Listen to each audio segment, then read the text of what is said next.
Hello and welcome to Uncommonly Good MTG. I am your host, the generous, the enchanting, the ever courageous Dr. Yukon Socket. Yes, thank you. Thank you so much. Yukon Socket. Tell your mama. So I am broadcasting to you from my secret underground headquarters, and I am bringing you today a deck that I found over on the Aether Hub, hosted by a dude named Smiler. Smiler, bringers of fine luxury coffee makers worldwide. Anyway, so Smiler put together this ORZHOV deck, and he labeled it 2023 Ill and Core. And when I saw that Ill and Core, my inner old-time Magic player just went crazy. It got me thinking all Wrathy from way back with Gerard and the Weatherlight. And I just remember how much I love those cores, those goofy little bastards. And so I had to take a look at the deck.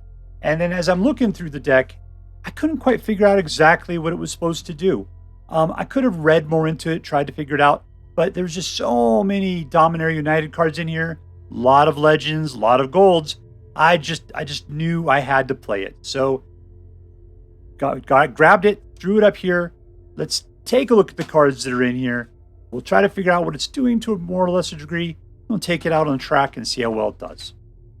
All right, so we have Conscript, which is a reoccurring zombie or like skeleton dude that when he dies, a lot of times you'll be able to replay him.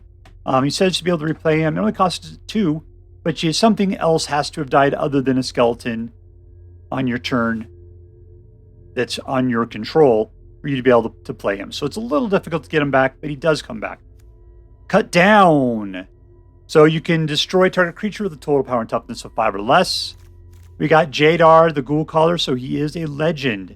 And he, every turn, makes sure there's at least one zombie in play. Now, if you play Mirror Box and get out 2 Jadars, that's great. You have 2 of them out there. But still, you'd only have 1 zombie per turn because he only puts out a zombie if there is no zombie with Decayed out there. So that's not really going to help you out too much, having multiples. Reckoner's Bargain allows you to destroy to sacrifice an artifact or creature. You gain life equal to the sacrifice permanent's mana. That's really good. And then you draw 2 cards. So that's your new, whatever it is, the Village Rites or whatever it is, Reckoner's Bargain. So instead of getting like a treasure or drawing or whatever you're doing otherwise, I forget, you get the mana value in life is what you get out of Reckoner's Bargain. Problem is if you do that against like the zombie, it's a 0, so you're not getting back any life for it, but you will get 2 cards. We got Tenacious D. So he comes out as a 3/2, but you can blitz him. If you blitz him, he's sometimes even better because you'll be able to draw a card at the end of the turn. Now, you still have to pay 4 mana and 2 life to blitz him, but it may be worth it. Here is the only ill core actually in this deck, and he's a Phyrexian to boot. But he's got Death Touch. He's a 2/2, and whenever another creature enters the battlefield under your control, you gain 1 life. Whenever another creature you control dies, each opponent loses 1 life. So, if your little Decayed zombie dies, this guy will make sure that there's an extra point of life involved in it there.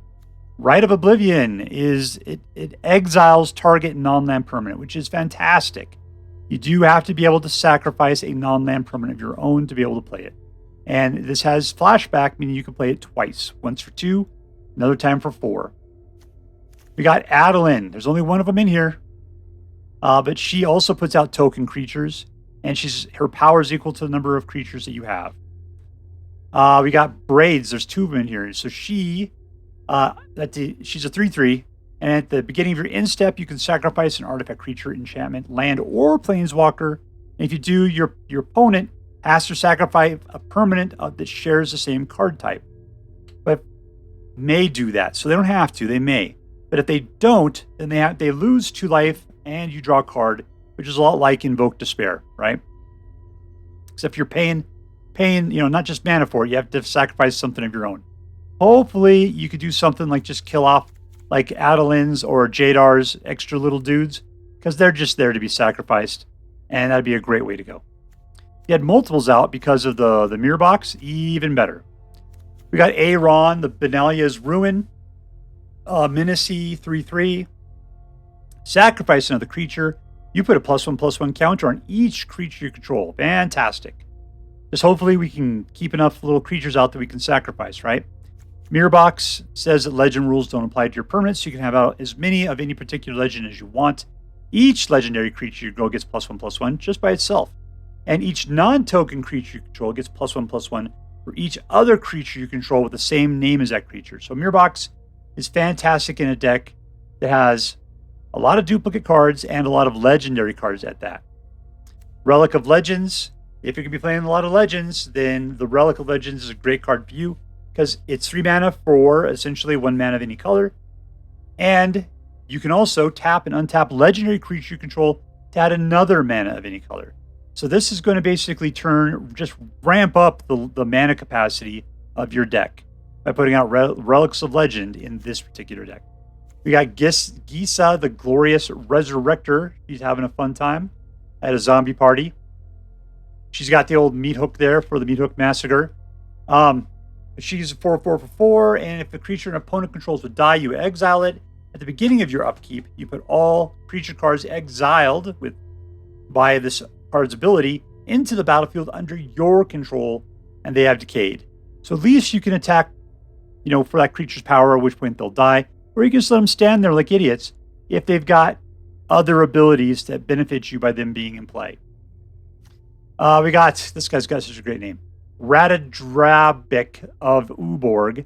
He's a zombie wizard with Vigilance and Ward 2. So 3/3, and other zombies you control have Vigilance. So I think this guy's going to be the great chewy center of a zombie deck in the future. Do we even have zombies? Yeah, we do. That's a zombie right there, that decayed dude. But if he attacks, guess what he's not doing? He's coming back and standing there. He's just dying anyway. So I don't know if this is really help out with, right? But whenever another legendary creature dies, that you control dies, you create a token that's a copy of that creature, except it's not legendary, and is a 2/2 black zombie in addition to other colors. So that's where you'll get a zombie that will have Vigilance then. Will be the other legendary dudes that die. So hopefully you keep this guy out, and he won't just be killed, because he could definitely make all of your other legendary dudes space awesome. We got the Cruelty of Gix, which is a saga, which has read ahead, meaning you can go jump ahead to any level you want to go to. But if you start off at 1, target opponent reveals their hand, you choose a creature or planeswalker, you make them discard it. Second turn, you search your library for a card, put it in your hand, and shuffle, you lose 3 life. And on last turn, put a target creature card from your graveyard into the battlefield under your control. So yeah, if you need to just jump ahead to one of the level 2 or level 3, you could totally do it. But it costs you 5 mana. And lastly, we got Liesa, the Forgotten Archangel. 4/5 flyer with lifelink. So this is your fantastic Superman right there. Whenever another non-token creature you control dies, you return it. You return that card to its owner's hand at the beginning of the next end step.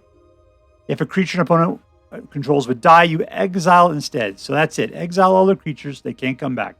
Now the only problem is, like right here, yeah, so this works out great, right? Just think about it. If you have this guy out and this guy out, your legendary guys will die. The legendary guy goes to the graveyard, but this guy creates a token copy of it. But then this guy takes it and puts it back into your hand. So that way you can recast it again. And so that way, between these two, you got a great combo going on of basically reusing your legendary dudes a ton. Over here, we got 4 pain lands. We got a bunch of basic lands right up there. That's the deck. Let's go see if we can make it work. All right, we're playing against Superbla 250. 250. All right, we got 2 mana. All right, let's keep it. I gotta pay the hard price for it, though. There we go. Nice and black, the way we like it.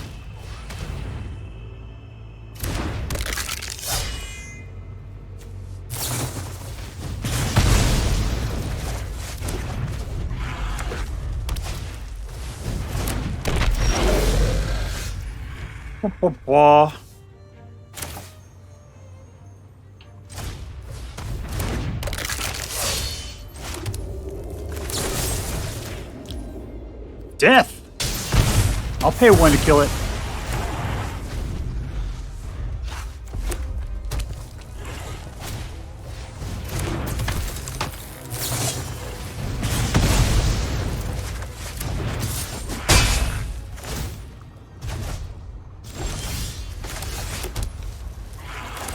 All right, this is what 3 buys us. Let's see that reinforced Ronin now, my friend.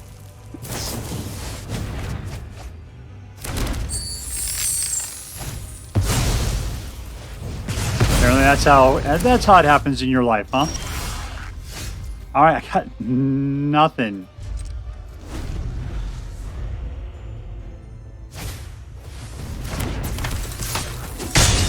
All right, come on, big money. There we go. I'm a zombie.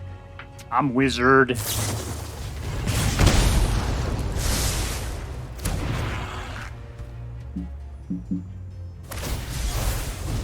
Draw that card.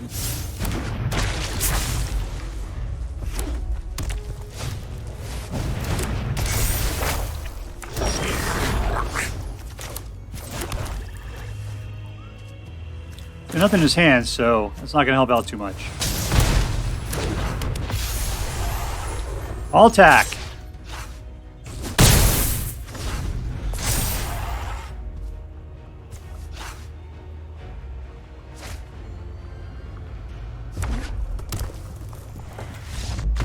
And that's it. Victory.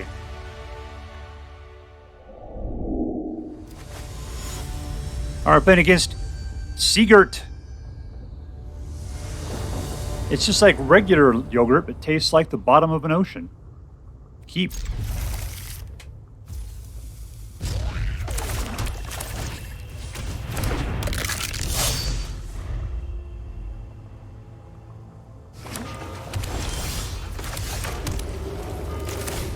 I'm gonna go call some ghouls.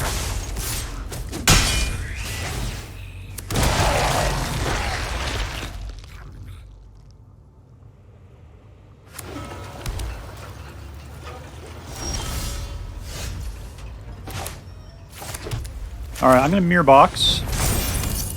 All attack.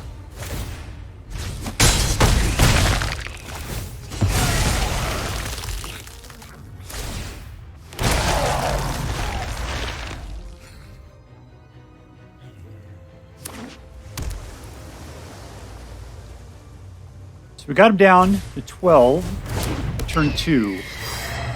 I'm not sure we could do... We could do better than this at this point.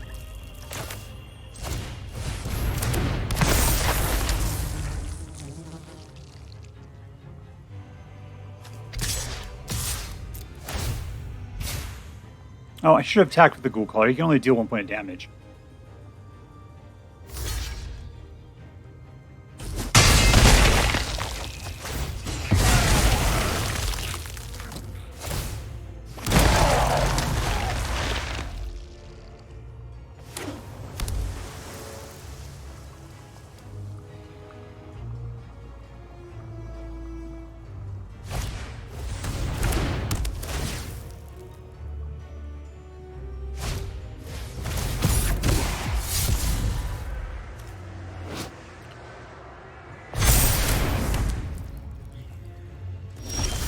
You're gonna block, huh?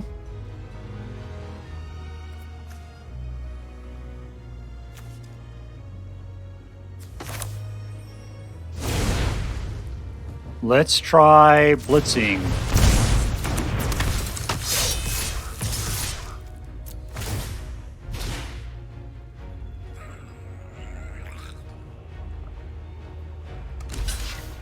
There you go.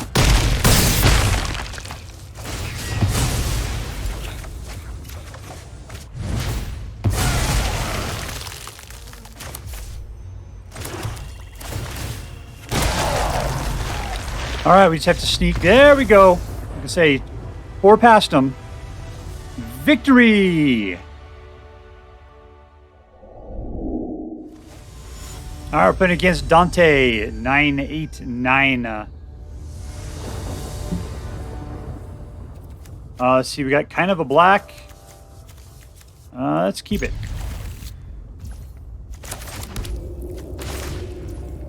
We're going to be killing ourselves, I think.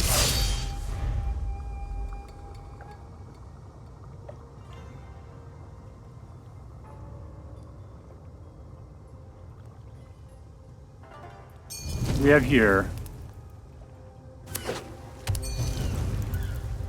Dance for me, baby.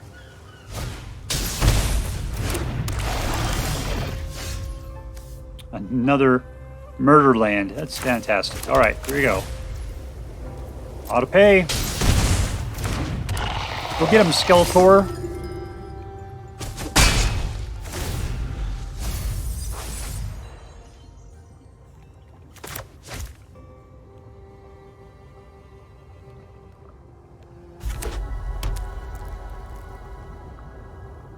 Some pretty lands you got there.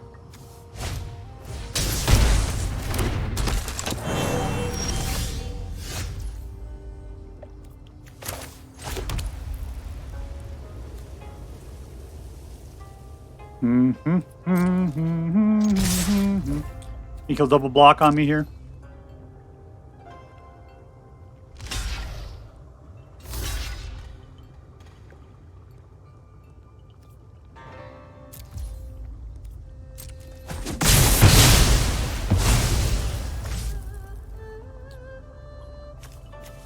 And we're done.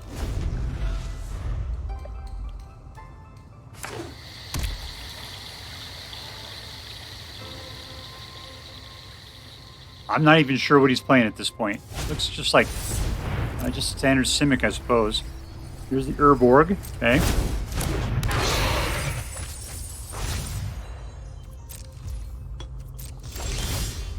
We are getting a lot of those.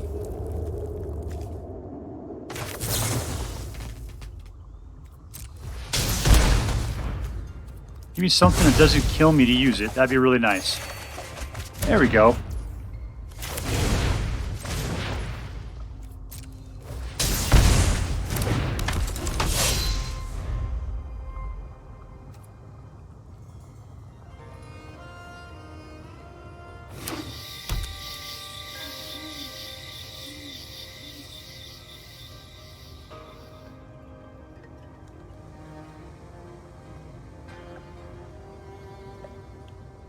Tapped out. I don't think there's much I could do with my Tenacious D there.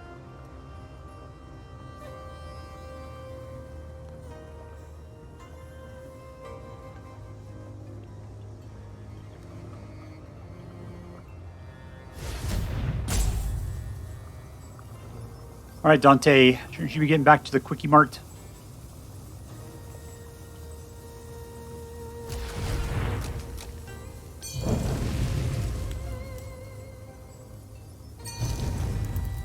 Ding ding. You got 2 mana.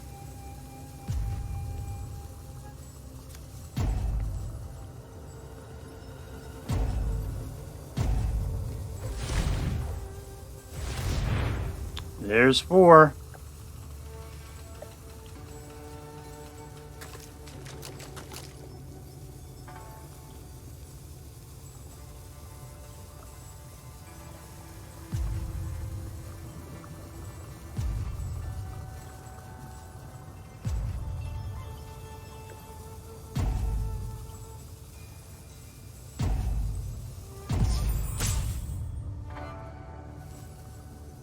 I'm surprised they gave him that extra on the roping there. I mean, he had 0 timeouts left.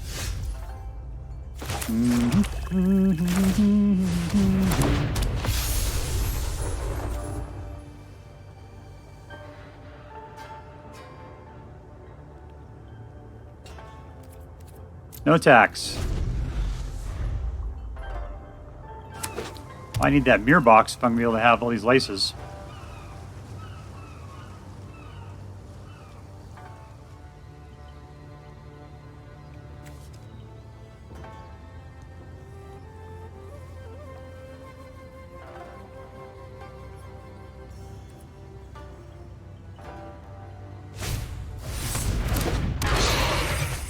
Nicely done.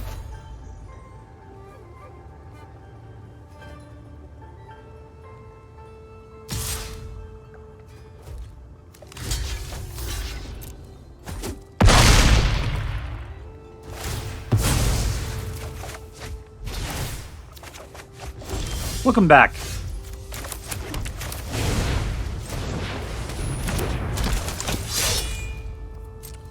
Auto pay. All attack. Back up to 20.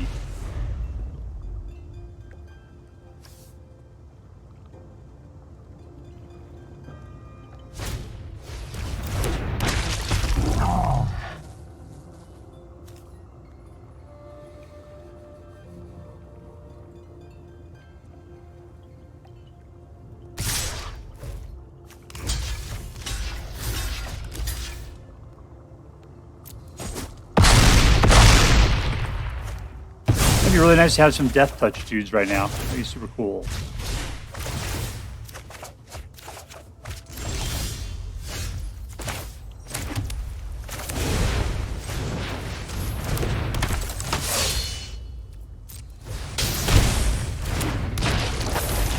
All attack.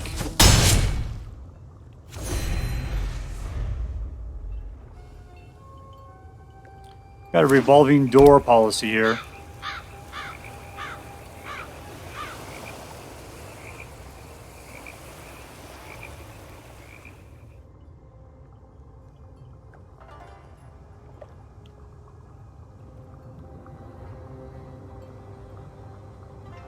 Our big problem, though, is that if we have to start playing for the Archangel again, it's going to be slow. And we're not going to be able to put dudes out.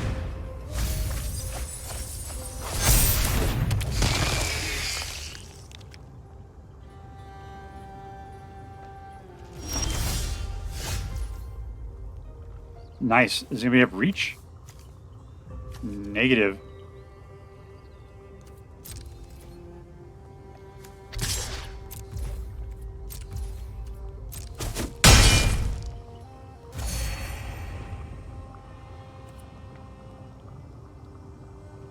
All right, Reckoner's Bargain will get us some more cards, give us some more life. We'll be able to put a conscript out.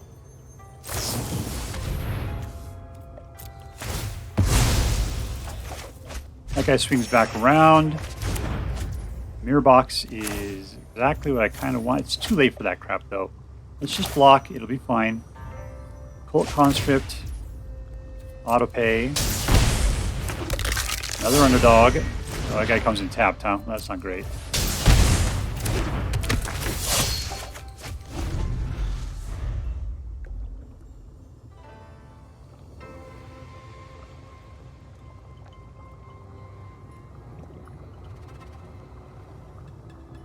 I think we're just going to see concede here in a second.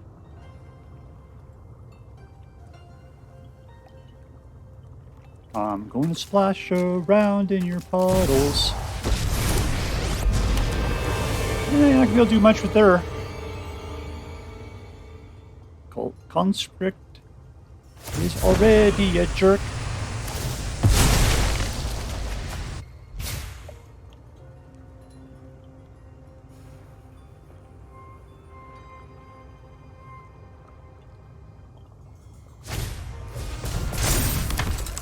Yep, that guy blocks flying. Oh, wait, he doesn't. There you go, Lorgoyf.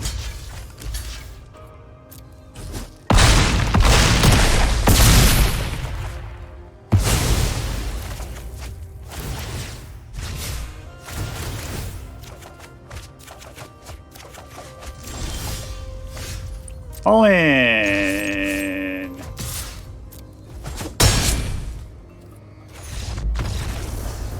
Winner, winner, victory dinner. We're playing against Sammy. 9-1-2. 2 black mana. And let's keep it.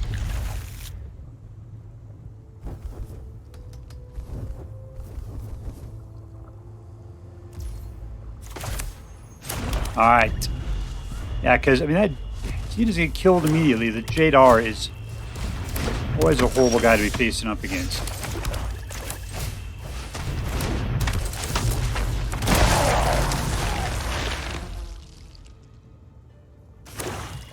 Got a lot of need for white, though.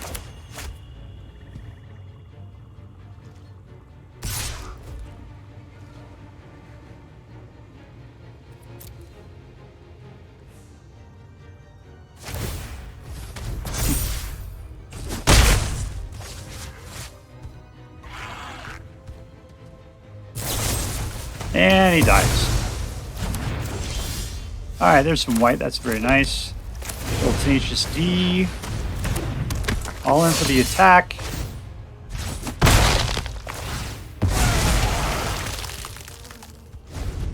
Aaron.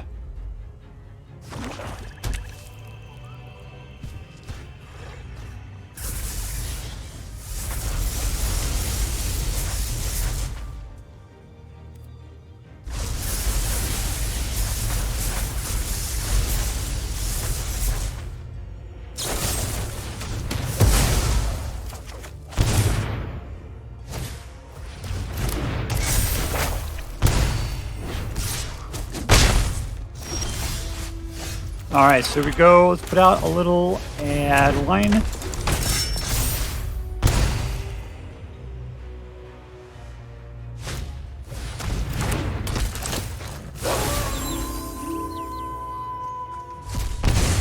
On.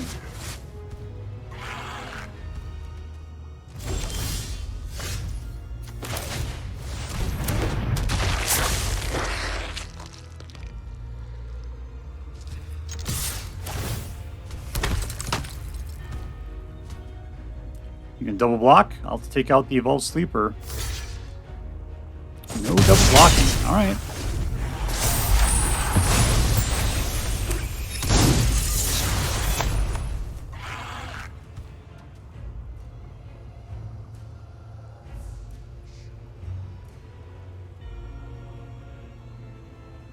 I don't think you got the mana.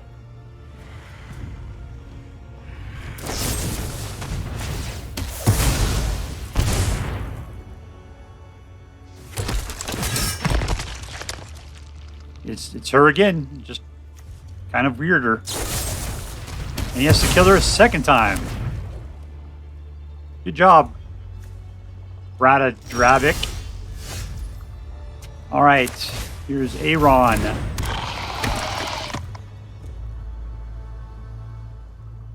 What's this guy gonna do for me anyway?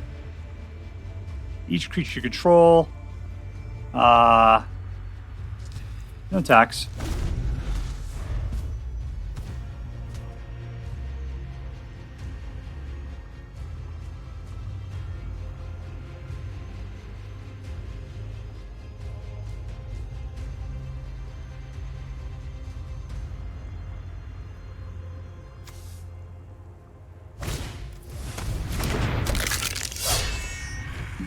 That's desperation there.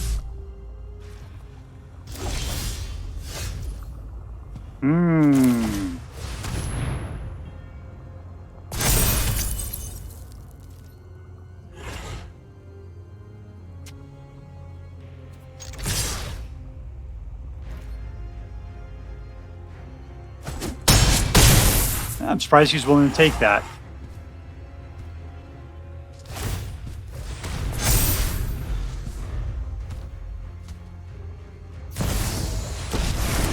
That's not cool.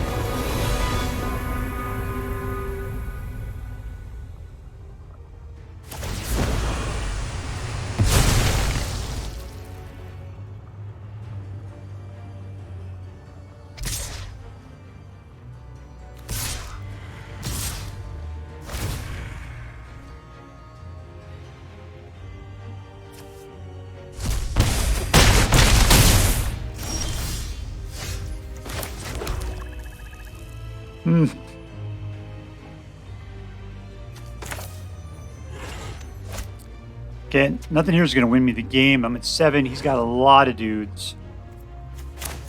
None of these guys out. He just has to sneak 4 past. This will be done. I mean, he can attack with all of his guys and he wins. There's nothing I can do about it.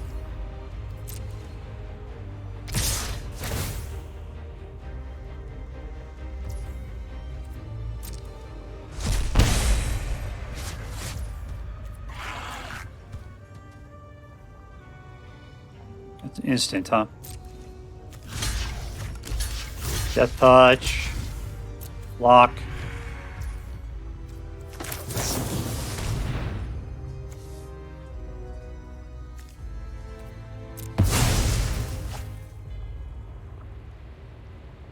Gain life. That's 5. Yeah, that conscript. That guy's going to save the game.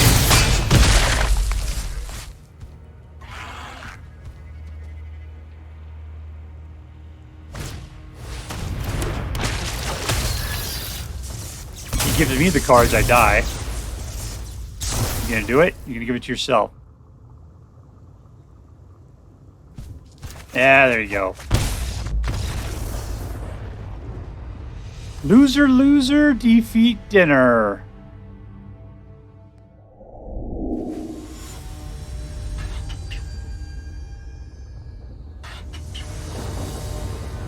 Alright, we're playing with 2 mana. Let's keep it. I got a good feeling.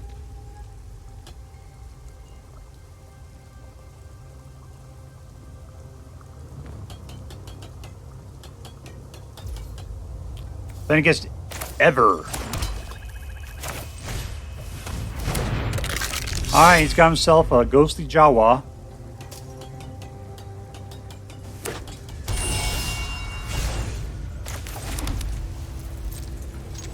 Go get him, Conscript.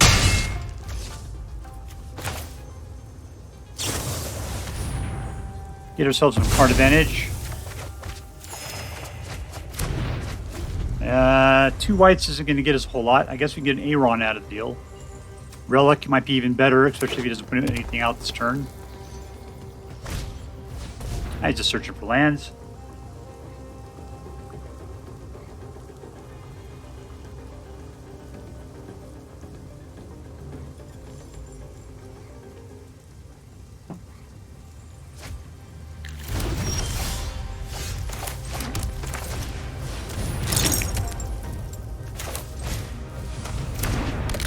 Alright, got something to sacrifice to Braids.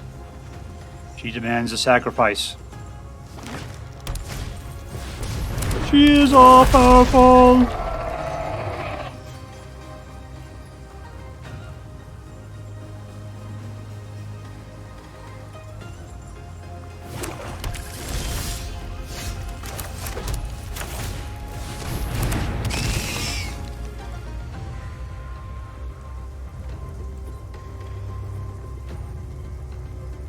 Oh, looks like I could tap her, huh?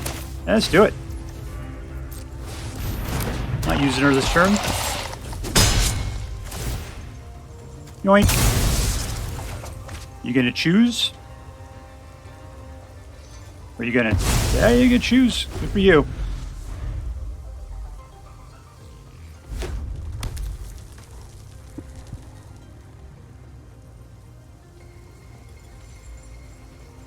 I got a plan. It's called Cruelty of Gix.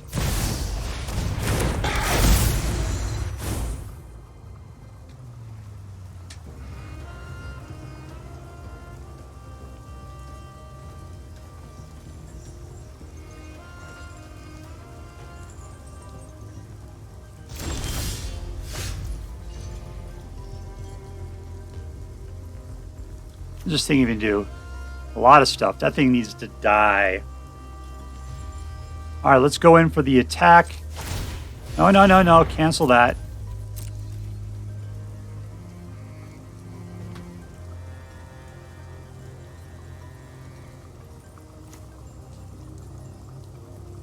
What do you think you're doing?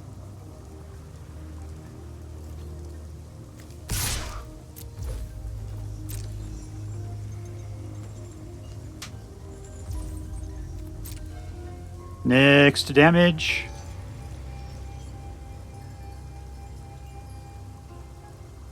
You're not blocking. You are scared of my menacing Phyrexian human. He has instilled the fear into you. I'm going to touch your Jawa.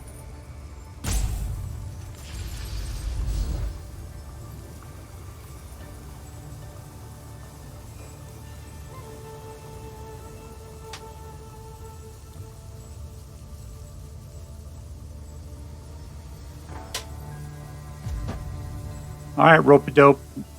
You got 1 mana. What you gonna do?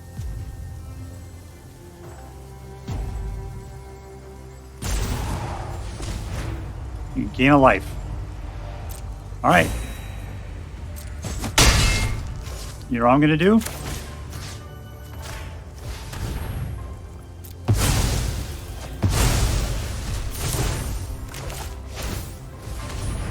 Back from the dead. Decline. We're good to go.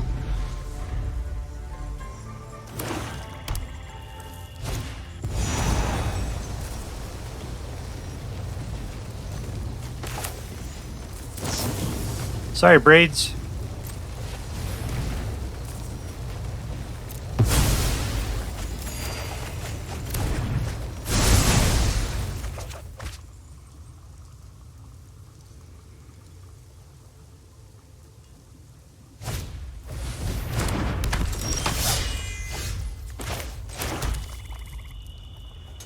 Let's go see what he's got in his hand.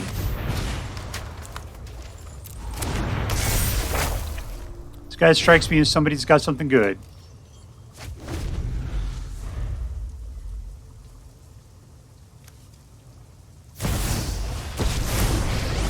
Well, that sucks.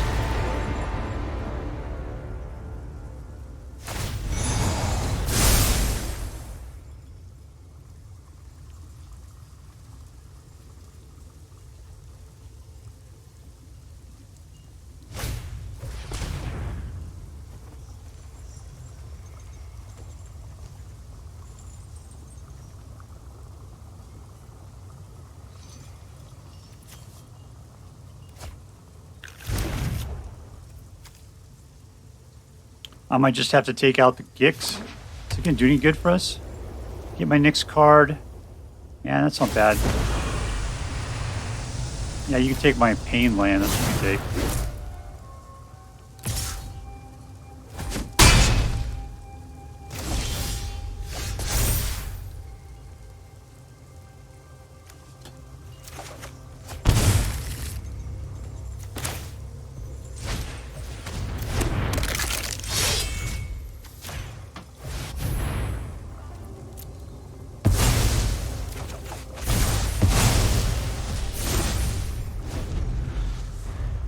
All right, so 16 to 16, and he's got a dude out.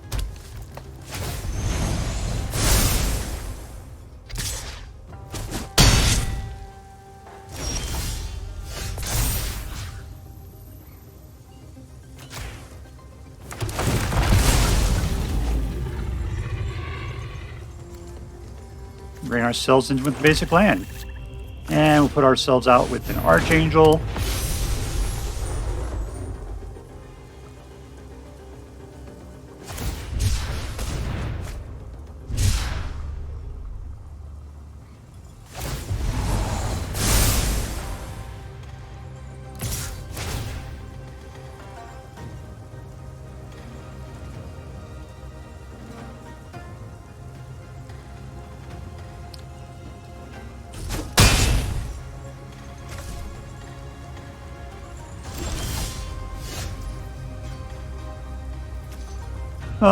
Creature card from your graveyard onto your battlefield under your control. What do I got over here?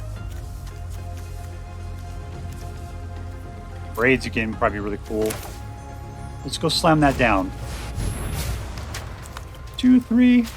Submit. Braids.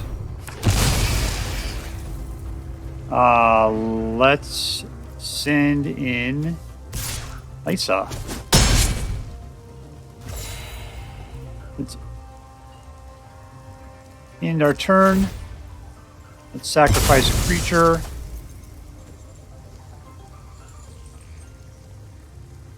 You don't technically have to take the killer. You could just discard and take 2 life. There you go.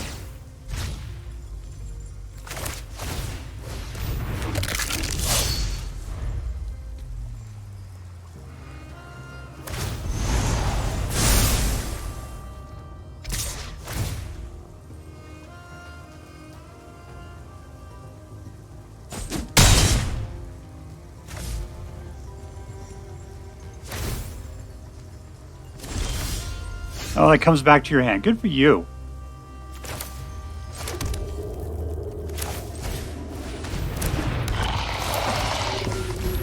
flood the field. All in. Down to 1.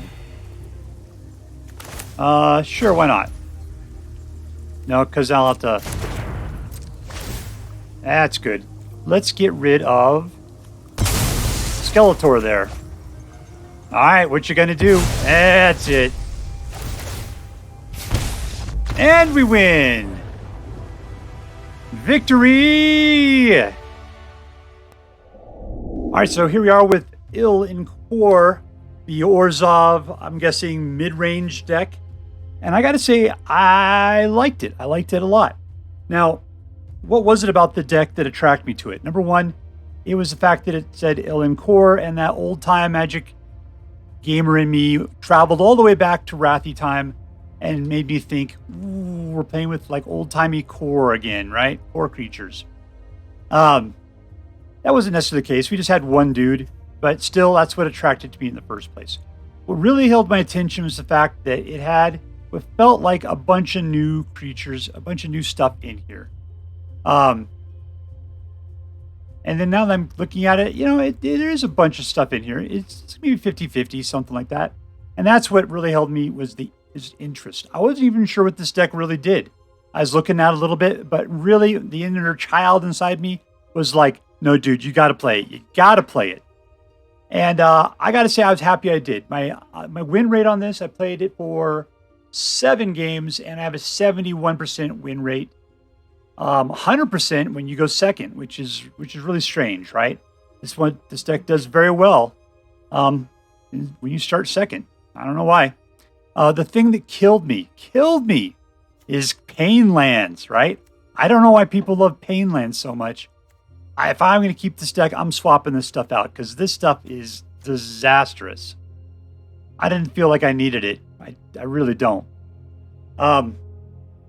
So let's take a look at here otherwise. Who was the real hero? It was Liesa, the Forgotten Archangel. We got into one game where we were just cycling dudes straight from getting killed right back into our hand and back out into the battlefield. Just able to block those giant, like 12 damage, what were they, Lurgoyfs or whatever. Yeah, that was what was saving us, was Liesa.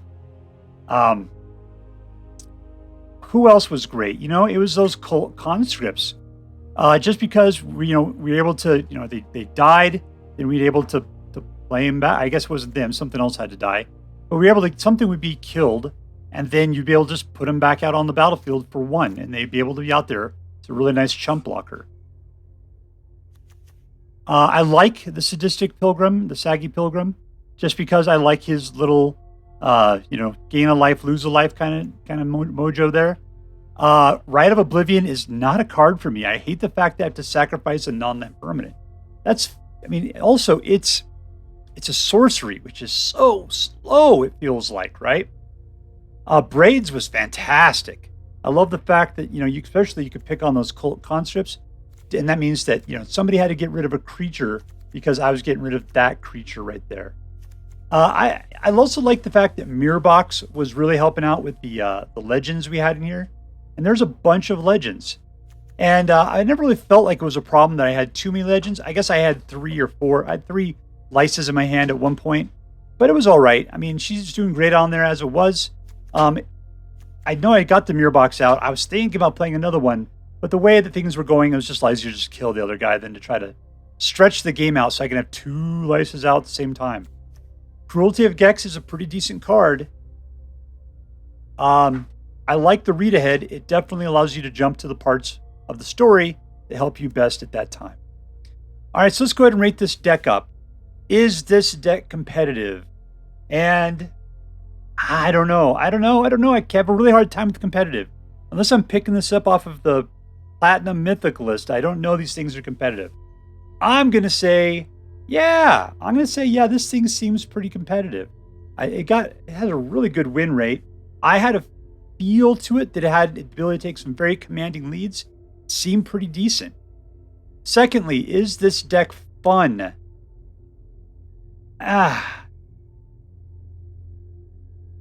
Yeah, a little bit. I like the cyclical nature of Liesa and the, and like the Cult Conscript and the Tenacious Underdog.